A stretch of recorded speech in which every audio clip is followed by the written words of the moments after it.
On July 22, Shinpei returns to attend the funeral of his childhood friend Ushio and wonders how long it has been since his previous visit to the island, while Shinpei returns to Hitagashima in his dream. Ushio instructs him to locate her and safeguard Mio before leaving. Shinpei reaches out to her in an effort to halt Ushio, but runs into something. He notices he ran into a woman when he awakens and apologizes, but she slaps him instead. As they approached the island, Shinpei remembered that it was a little island in Wakayama City with 700 inhabitants. It has been 2 years since he last visited the island, which relies on fishing and tourism for its livelihood. As Shinpei enters the island, Ushio's younger sister Mio welcomes her with a fast bike. She falls into the water as a result of her inability to stop, but she makes it seem like she was going for a swim. Mio asks how Tokyo's life is going and if he went to Shibuya after helping her get out of the water, but Shinpei says he doesn't get out often. They have a conversation as they walk to the funeral. Mio admits that there are now a lot of strangers on the island, but recently, even the people she knows sometimes appear strange. Shinpei speculates that it's because there are so many tourists during this time of year. Mio chuckles as she notes that Shinpei now speaks normally and has assimilated into Tokyo's world.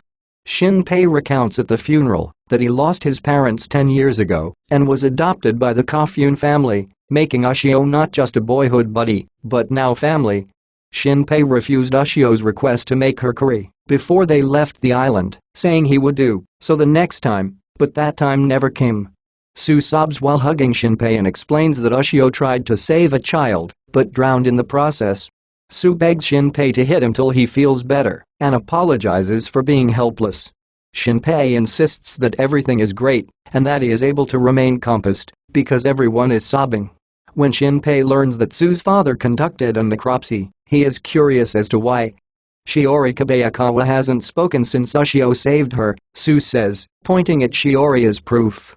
When Shinpei is asked to assist with the parade, Sue promises to provide him further information later. Shinpei makes curry that night for Mio, Elaine, and Ushio.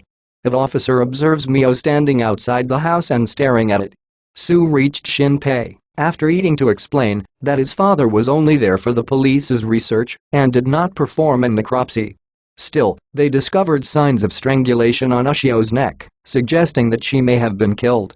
Sue explains they were playing on the sand behind the school since the travelers do not go there. Ushio noticed Shiori drowning and went first. Mio and Sue also followed, but did not see anyone suspicious. Sue explains that very less people knows about the marks, which includes the police, Mio, his father, Elaine, and Sue himself. However, given the circumstances, the authorities classified it as an incident because a murder could not have occurred. When Shinpei answers the door, Mio knocks and presents him with Ushio's jewelry. She tears and hugs him, telling him she will never see Ushio again and that she will never be able to forgive whoever killed her. When Shinpei asks her if she knows anything, Mio blows her nose on his shirt and tells him he may take a bath now and that she won't cry anymore since Ushio would be angry if she stayed depressed. Shinpei notices the necklace as she walks away and thinks of how he gave it to Ushio, who said she would treasure it. Elaine reopens his dinner the following day. Shinpei lends a hand because he believes that keeping your body active would assist you avoid dwelling on a setback. Shinpei is asked if he located the person he was seeking for by Nakamura, a drunken customer. Shinpei asks Nakamura if he really meant him as he clarifies that he is referring to a woman with spectacles and a massive bust, while Shinpei wonders what he is referring to. Tetsu Tatsumura arrives at the meal and requests the customary. Shinpei remembers that he is the only policeman on the island and is related to Kofune's family. Mio takes his order, but ponders why he didn't come for breakfast this morning. All of the Kobayakawa family had disappeared, according to Tatsu. Mio is finally overtaken by Shinpei. She informs him that Shiori has been acting strangely lately, and Shinpei surmises that this is because she became speechless from shock. Mio clarifies that Shiori had reported seeing a female who resembled her exactly a week earlier. Shiori then sensed being observed every day.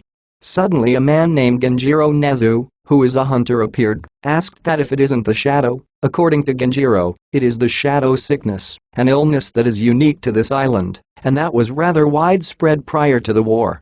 You begin to see your shadow, and all those who saw it died from it. If you catch the shadow disease, the shadow then murders the rest of the family while posing as the victim. Genjiro claims that before departing, his grandfather informed him that the afflicted would travel to Haruko to be purified. Mio says her grandmother told her the same tale when she was a young child.